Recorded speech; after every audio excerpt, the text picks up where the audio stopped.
Welcome everyone to this week's episode of Esports Wrap. I'm your host Michael Morgan, as per usual, and welcome to 2019.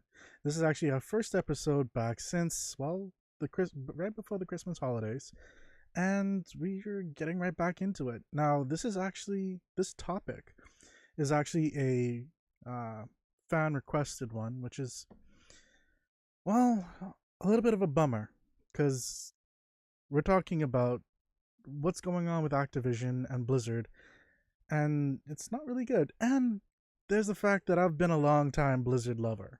No, we're not talking about Dairy Queen's Blizzard. We're talking about Blizzard, the game developer company, and Activision, the company that bought them out in 2008. Now, yeah, Omega, it's not it's not great, I will admit. Okay, so here's the thing that really started this whole kind of chain process. Um, well, there's been a lot of different news articles recently that's been talking about executives leaving and people getting fired, people leaving, severance packages, things that they're doing with the staff, people being moved, esports essentially getting knocked off from Heroes of the Storm. And so, oh, things are just falling around me. Um, Essentially, yeah, I was considering doing an episode and actually decided, you know what, let's do it, especially since someone actively asked and said, hey, like, can you talk about this? So here we are. Now, let's take a step back just a little bit to understand who Activision and who Blizzard are. So for the most part, Blizzard Entertainment, the company that owns and runs games such as Hearthstone, Overwatch, World of Warcraft, and overall the Warcraft series, Diablo and that series, Starcraft and that series, Heroes of the Storm. You know, these are games that have grown up with people. These are games that quite literally people have started out playing as a kid and are now adults and they're still playing. And Blizzard Entertainment was originally owned by a company called Vivendi Games. And Vivendi, well, they were known for certain games like Barbie's Team Gymnastics. We as the fans want to see DBZ on the PS4. Ah, okay. I do have DBZ, DBZ Fighters on the PS4. Perhaps this Friday, or actually, this. You know what? Sometime this week, I'll play it.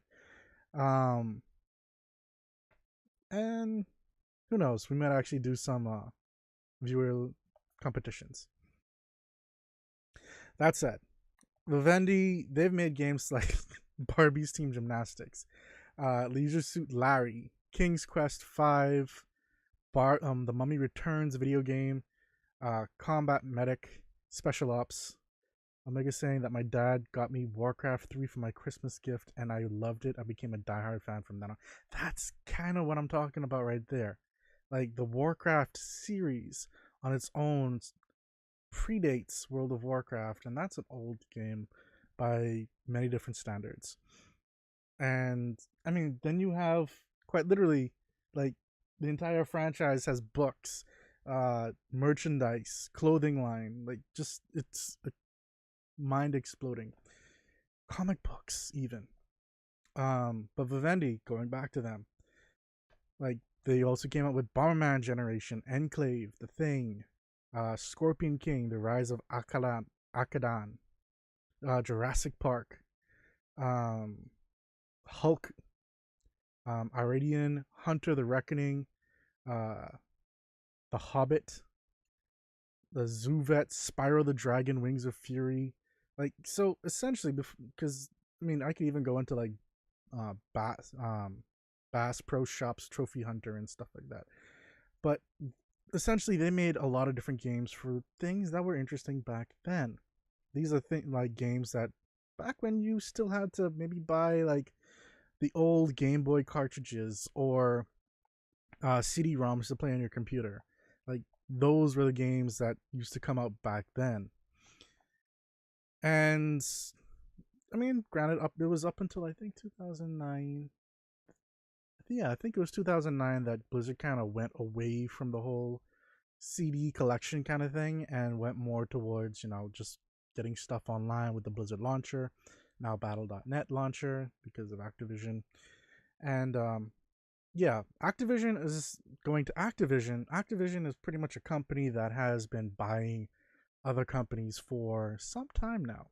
So, for example, 2019, they bought Raven Software. 2097, they bought Raven Software. 2098, they bought Pandemic Studios. Um, Raven Software, you may have heard them from Hexen, Heretic, Soldier of Fortune, Quake 4. That's probably the one you probably heard it from. Pandemic Studios was Battlezone 2, Dark Reign 2. They also did some stuff. Getting to that area. They also did deals with Marvel for Marvel Head Game Publishing, Disney Interactive, LucasArts Entertainment, so on and so forth. 1999, they acquired Neversoft, best known for the Tony Hawk game series, and then acquired Expert Software, maker of Home Design 3D, which is kind of a weird one. 2000, they made an investment in Gray Matter Interactive to develop ID Software, Wolfenstein 3D. 2001, they acquired rights to Columbia Pictures film Spider-Man so that they could, make games and stuff like that. Then they also acquired Treyarch in 2002. So pretty much every year they've pretty much been buying companies. I could go on. Like in 2002, they made an investment in Infinity Ward, which made Medal of Honor. They acquired Z-Axis, which is the studio behind Dave Marrera Freestyle BMX.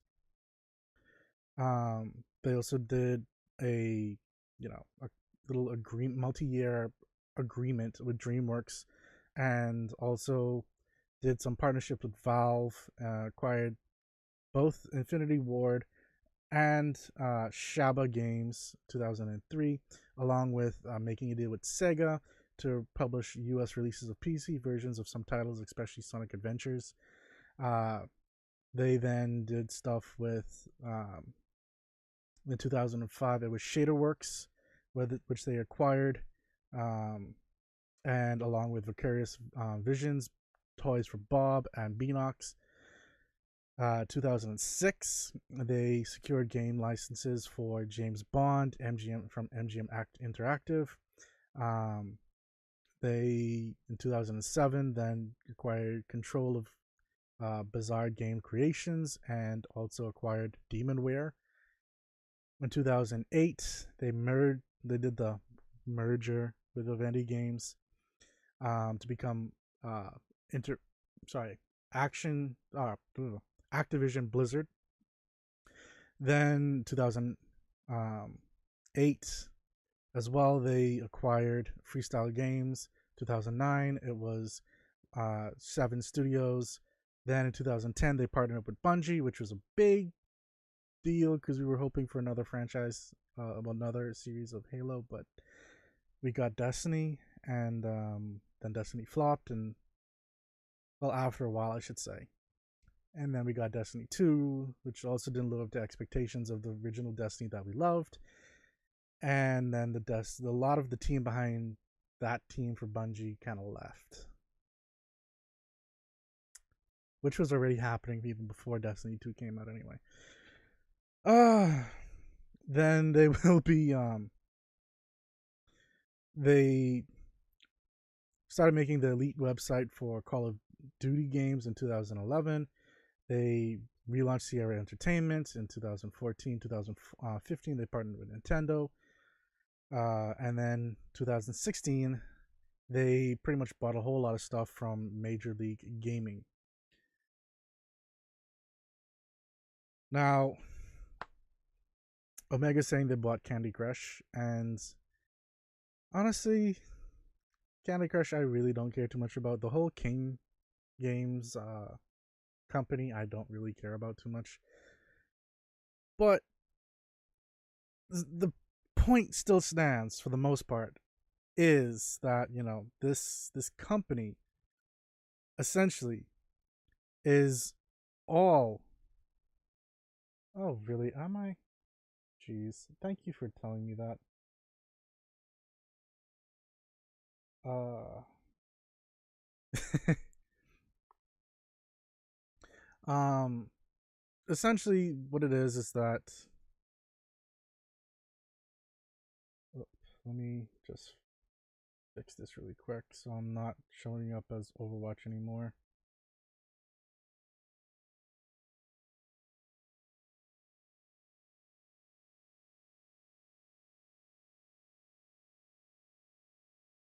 Okay.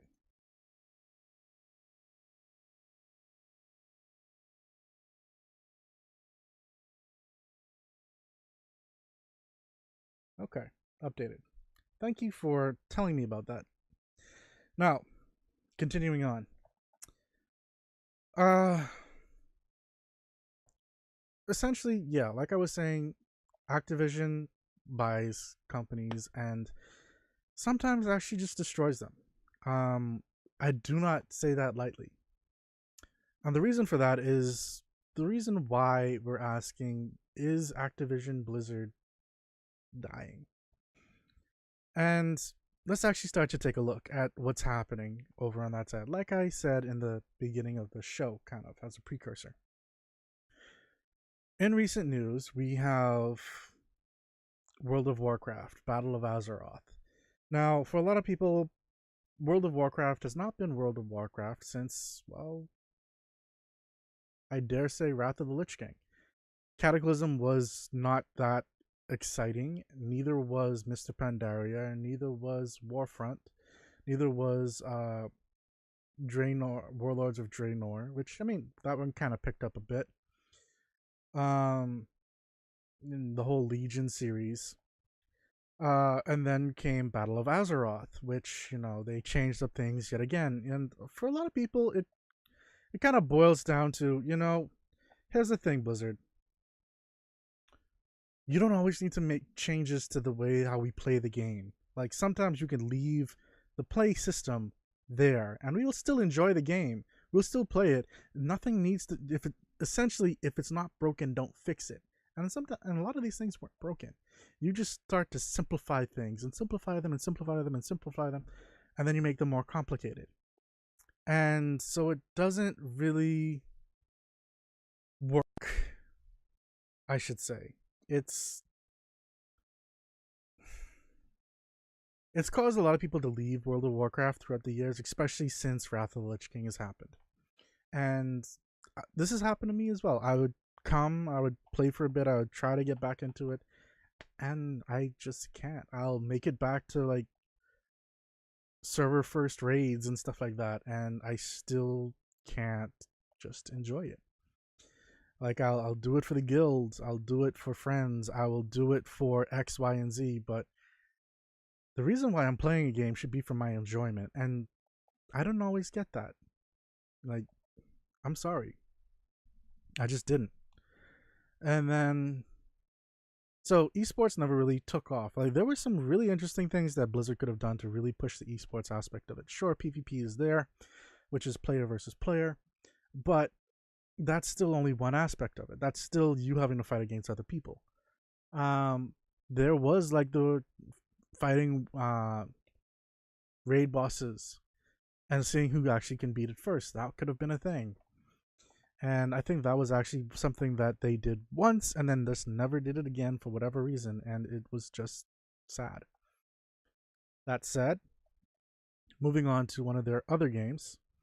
And one of my favorites is Hearthstone. And a lot of people have started leaving. Well, I shouldn't say a lot of people, but a fair amount of people have started to leave the Hearthstone team. You have Ben Brode, who was kind of seen as the face of Hearthstone, especially for his announcements, how he well, announce stuff.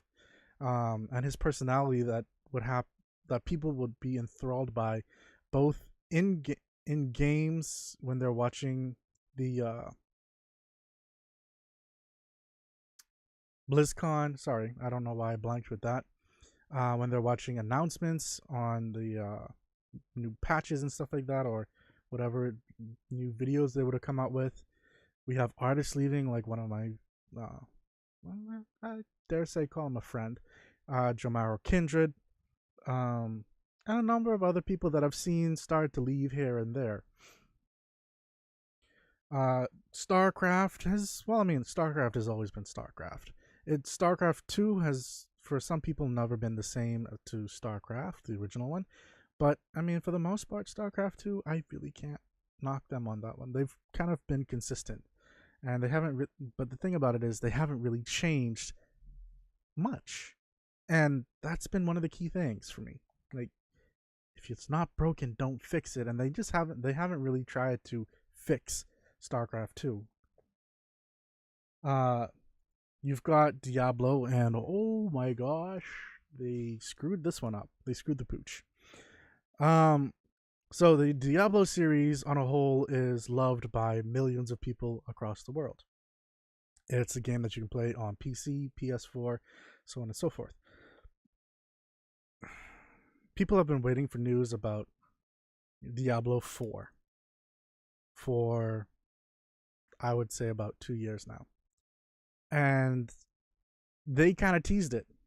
They kind of teased it and let you know at BlizzCon last year that they would have found some news about it. Turns out that when BlizzCon came around, they decided, nope, we're not going to give you guys Diablo 4. We're going to give you Diablo Immortals, a mobile game version of a prequel to Doom. I mean, sorry, not to Doom, to Diablo. And Faz didn't take to that very well.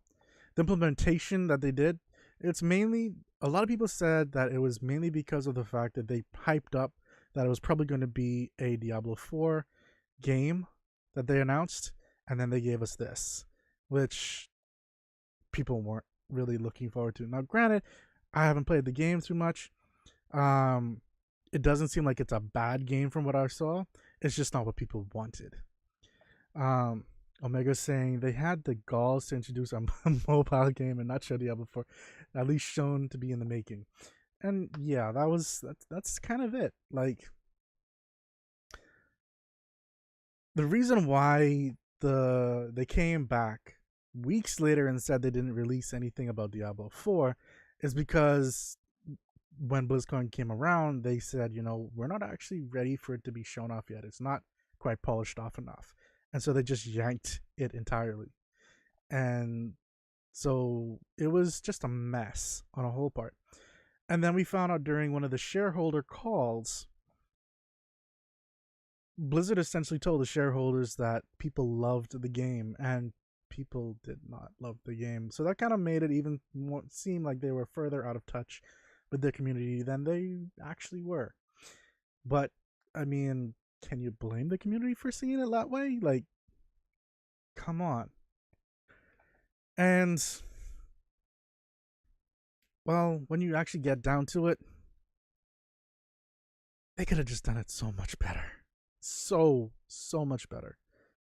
So I'm a little sad, especially like they're trying to hype up this new event that's happening in Diablo 3 now, saying that a particular event is coming back, so on and so forth. But people are tired. Like, you could say the Darkening of Tristram is here again, but it's like, but it's the same thing. Give me something different. Like, I want a new Diablo game. I like that you guys like, even it was something simple like adding in something like the secret cow stage or something like that, which they kind of previewed a few years ago at BlizzCon, or being able to play the original Diablo game inside Diablo 3, something like that, just to quell the masses, to say, hey, we're still or at least acknowledging the fact that they're working on Diablo 4. They made zero mention of it. So yeah, That was not kosher. And so now people are wondering, like, what's happening. So we'll see in time. It's it's kind of already been said that Diablo 4 is going to happen. We just don't have any information about it. Then you have, like I said earlier as well, Heroes of the Storm.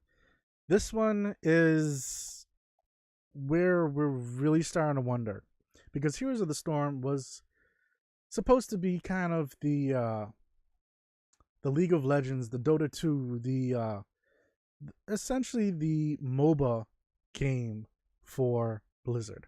And it's kind of funny because Dota 2 was actually using a StarCraft/Warcraft map from back in the day, and they kind of blew up with that. And then, League of Legends came out, overtook Dota 2 in some aspects, and then MOBAs have just been trickling out like grease.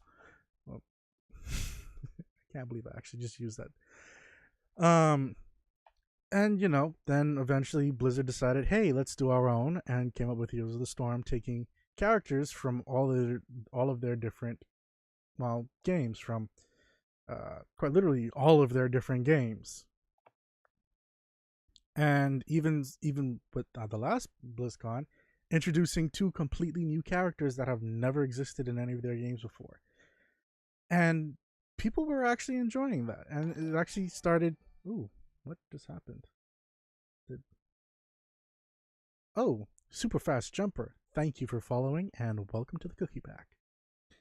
Now, getting back on topic with this, we know what's happening now. It's that not enough people were talking about it yet. And trust me when I say it's spreading like wildfire. Oh, Chilligan, thank you for killing the only other MOBA I liked. And yeah, so here's the thing, guys. Like, people were this was becoming an esport, like a fully fledged esport. And while it wasn't the most popular one, it still had a following, and a sizable one at that. Like, people were actually like making a living doing esports off of this game. Exactly. It had teams already ready for it. And then quite literally one day it was like, hey guys, we're gonna stop with esports with Heroes of the Storm. And quite literally, so many players, I will quote one, who said his entire team said, quote unquote, we are doomed. Because there was absolutely no sort of, how should I put this, notice to any of the teams. There was no notice to any of the hosts, no notice to any of the speakers, to any of the people that essentially made the esports community the esports community. And I mean, Heroes of the Storm had a better community than the guys in chat are actually talking about it, then I dare say League of Legends and Dota 2 and a lot of other MOBAs actually had. Like, people would still be toxic, but once you reported them, things were actually done, and it was actually not that bad. It was actually pretty well done. They handled things very well.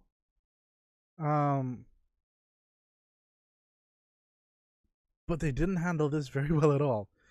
And League reports were broken for 5 years. It took time. The community is cancer, and Dota 2 is no different. I can kind of agree with you guys on that. It's unfortunate to say, very unfortunate to say, but I was trying to find the article where the guy was talking about his team, but I can't. But this is starting to really make us wonder what's happening, because not only are they doing this with the esports, they're then taking teams from Heroes of the Storm and putting them in other games. And sure, Omega, you could look for that. Just send it to me in the chat, and I'll open it up. But it's essentially, I forget who it was, but it was a team member who, he said like he was doomed. His team was doomed. They're trying to figure out what's going on with them, so on and so forth. I don't know if you could find it based off of that. I have it saved somewhere. Actually, you know what? Hold on, I could probably still find it. But the key thing about it was the fact that they were actually getting rid of teams and putting them in other games, because just at BlizzCon, you quite literally just gave us new characters, and now you're taking, well, resources away from the game. And so now people are wondering, is this game going to survive, or is it going to just become a defunct game that doesn't really get any updates? It's just kind of there and eventually will be closed off and become like a Titan, essentially. And then, well, Children, you kind of called it. We have the Overwatch scene, which I'm not gonna get into the whole Ellie controversy because that was dumb. Knowing female gamers and players, it was. I'm just not gonna get into it. I'm sorry, guys. Like, that was just horrible. But here we go. Interview with Rich, who dominated Heroes of the Storm Esports. I woke up only to find I've lost my job. He pretty much woke up and had to spend hours by himself trying to process this information because the rest of his team was asleep because of the time difference. And it essentially goes on to say, like, he lost his job in his day with it, and he made this video saying that, and with a tone of regret, rage, and dejection in his voice. Essentially, they asked him, like, how have you been after your team disbanded? And he pretty much said ever since the cancellation announcement was made, he's been focusing on streaming and managing his YouTube channel, but he's worried the results won't be good despite his time and effort. Because essentially, you do have to start from scratch. Like, they're essentially making Heroes of the Storm defunct. Like, they're stripping it of some of its real qualities and the ability for it to go widely spread because of it, because there would be publishing it and putting it out there and streaming it and so on and so forth and having tournaments, which, was the thing. And there wasn't any notification. Like I said, he was very distressed. Apparently many criticized Blizzard for the discontinuation of the tournament. What he found most regretful about it was that if they were planning to discontinue it, they should have let people know before BlizzCon, or at least during BlizzCon. Also, they didn't consider any of the problems that will be caused to the tournament ending. Only pro gamers and amateur gamers were playing in higher ELO ranked games. They can no longer play high ELO ranked games due to discontinuation. There are less than 200 Grandmaster players. You won't be queued up no matter how many hours you wait. Since it's hard to play ranked game now, it's just a matter of time before the rest of the players quit. So they have effectively killed off a portion of their game. And he also feels regret for the developers who have been putting out patches ignoring player feedback so far. And they didn't fix the queuing system for the ranked games, even though it had many problems. The biggest regret would be the placement system. It was fixed now, but it used to be a system where you were placed by getting high MMR through playing quick matches not long ago. There were too many people who abused the system to get placement, but the devs never reset it. In the end, that's how the ranked games set in. We needed a system where people could compete based on their actual ability, but we never got it. He also said, they asked him, like, some people in regard to fundamental fun in games and the reason for the problem. Heroes of the Storm is a game where it's hard for specific players to stand out compared to other games in the AOS genre. And he says, like, it's true that it's hard to stand out in this game. And that's how it was since before. Recently, they added a system that can make individuals players stand out with the talents that help individual scaling. And that's it at this point. Like, it's just about external problems more so than the game itself. He says that it would have turned out better if they could change the profit structure. Now, this I actually disagree with, because Heroes of the Storm and like a lot of their games have actually had a pretty good balance on microtransactions. He says that there were different ways to fix the profit problem, like crowdfunding, but Blizzard chose to create a structure where even if they couldn't make a whole lot of profit, there were many ways they could have made by selling limited edition skins for the tournament and motivating the Blizzard fans to collect them. But I was sad to see that they couldn't make any use of that. Now, Children saying that these guys need not to be CEOs and get out of your world, you capitalist. I'll just say the word pigs. Omega saying that it seems I fueled a fire. My bad. Children asks, what do you think EA games and these companies are run by? People who don't even play these games. Well, see, that's the thing. That's what people are worried that Activision is doing. Because here's the thing. All of these changes, they're not by Blizzard. Because guess what? The executives are essentially being pushed out. They're being pushed out because they don't see the Blizzard that they used to love there anymore. That's why you have two CFOs leaving within the span of just a few months. That's why you have quite literally the president and oh wow, I forget what his name was. Sorry, what his previous title was, but he was the president of Blizzard and he left. Then you had so many people from Blizzard leave because they didn't like the practices. You had developers leaving because guess what? Activision actually decided to push Blizzard to say, hey, these developers, they actually get a cut from the games and the profits and stuff like that. Take that away. You're just getting paid to work. You're not getting any of these extra profits. We're going to cut that back, And so a lot of people left because of that, because they weren't getting paid a lot. And to be honest, from what I'm hearing, they don't get paid very well compared to scale to some other dev companies. It's not like unsustainable, but living in Cali and like rent and like just like the cost of living there, that's hell. So yeah, that's not really a good thing. A lot of people were making good money, but a lot of them were actually just being able to live because of that profit sharing. And that's gone now.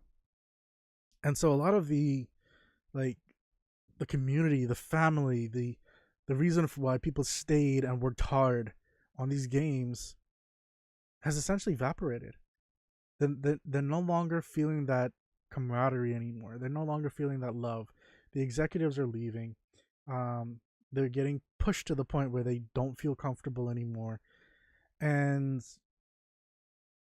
so yeah, it's eventually going to become Activision calling the shots, which is something I see happening a lot with a lot of companies that are being run by a parent company up above, where the parent company doesn't actually understand the community for that particular company. So it's not only hurting the company, it's hurting the community, and so people are starting to leave the games. That's where you get stuff like Overwatch happening as well.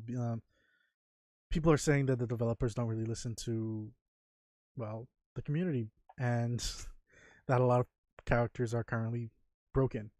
I mean, they blame it, saying that's why you have things like the goats comp, the dive comp, the owl comp, so on and so forth, that are just steamrolling other comps. And when I say comps, I mean like particular characters that you play together to pretty much mash out whoever you're playing against. Omega's saying that they pay the bare minimum to keep the company running is what you're thinking. So the higher ups, shareholders, and investments reap the rewards. Essentially, But I wouldn't so far as to say it's the shareholders. It's the people trying to please the shareholders. Because admittedly, sure, the shareholders could say, hey, we want more money, but at the end of the day, the company itself should be looking to make sure that they can continue making money. And the best way to do that is to make sure that your community is happy. And they're not doing that very well. So it's kind of like you're stepping on your foot while shoving it up your face and into your mouth. Yeah, you try to picture that one out right there. Uh, yeah, even esports players are getting crapped on by their contracts. You're right, Children. You're right, and you know, going back to Overwatch, quite honestly, people were wondering if there was actually going to be an Overwatch League this year, and then they finally like said, it's gonna happen, but like it was taking so long, and like that shouldn't be. You shouldn't have people wondering for months if their profession is going to still be valid. And then when you have something like Heroes of the Storm quite literally saying, hey, we're not doing it anymore, that raises a whole lot of doubt on, the professional esports players saying that they're going to be focusing on stuff like Overwatch. Especially since things are broken. There are still glitches. Quite literally, in the last Overwatch League, I remember seeing a tracer put an explosive on someone who was too far away. It still attached them and they blew up and died, causing that team to lose. And the hosts actually mentioned that should not have happened. So there are still things that they really need to work out. Oh, here we go. Let me see. Later that month, Diablo creator David Vervek appeared on the Twitch stream of Jungle Queen, his wife, and saying that Activision was dominating Blizzard. He mentioned that the company is getting rid of its employment sharing system, saying that from an imagined Activision Blizzard perspective, and so therefore you don't like this very much, Mike Harmon, the guy who left. Well, too effing bad, you're gone. To be fair, Breivik had earlier said that he was drunk and clarified that he was only speculating, but the damage was already done, quote unquote, from ScreenRant.com.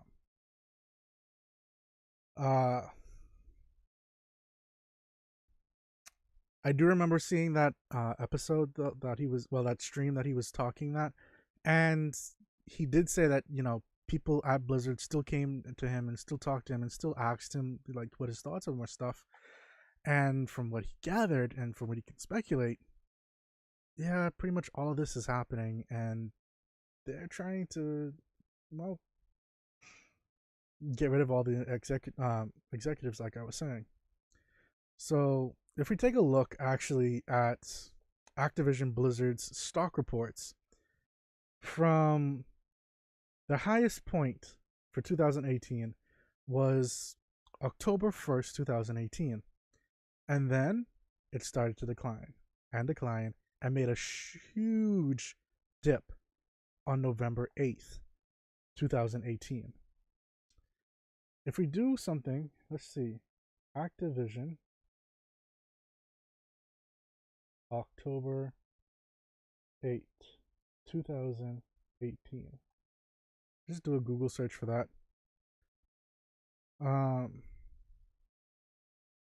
Unfortunately, I'm not getting what I wanted to see. Oh well. I was hoping I could see some information back then as to what caused it, but there was a really sharp decline of about, let's see, that would have been about 68. And it dropped down to 55. So that's a $13 share essentially that they lost out on. And it's been continuously going down since then. Quite literally, it's been going on. It's only very recently started going back up, like within the past few days. And so yeah, that's because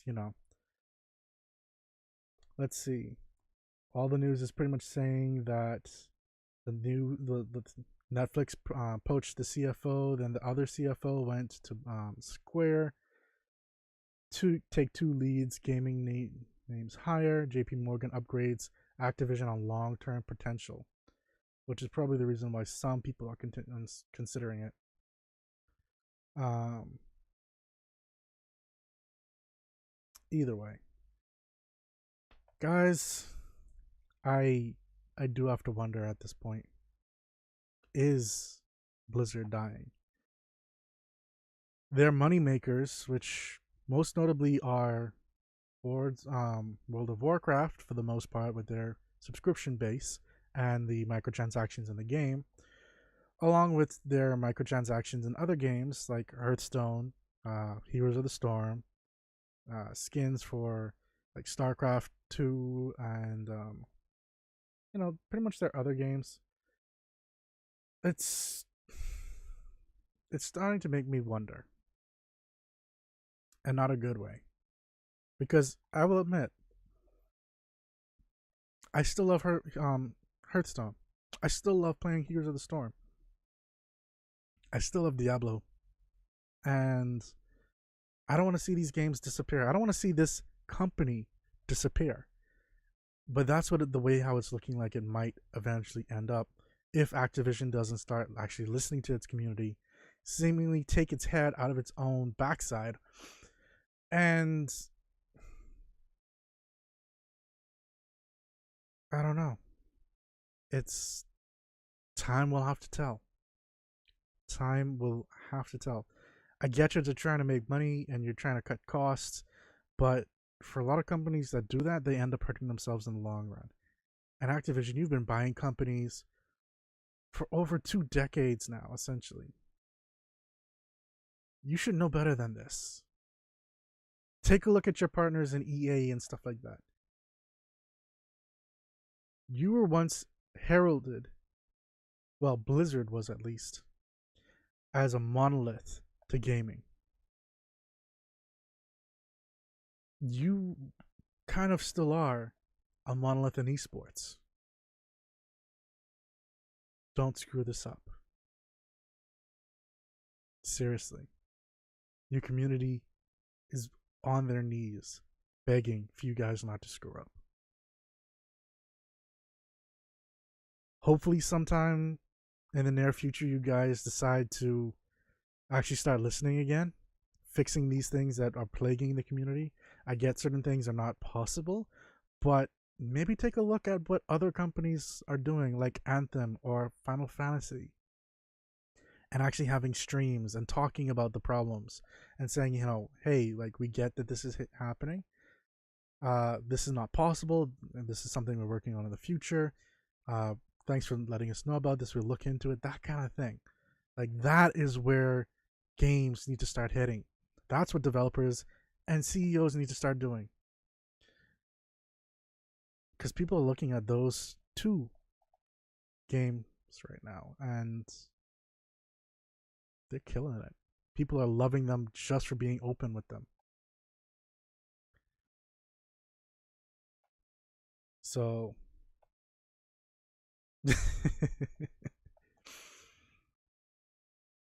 wow. Well, no. There are some good CEOs out there. You don't have to be an Elon Musk to be a good CEO. But you do have to have a good head on your shoulders. And admittedly, with a lot of these companies that decide to buy out places, they don't always seem to be very hands-on with stuff.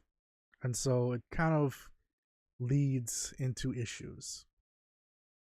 So in that aspect, yes, you don't need to be. You just need to be the guy raking in the money and letting other people make the decisions who actually are a part of the community.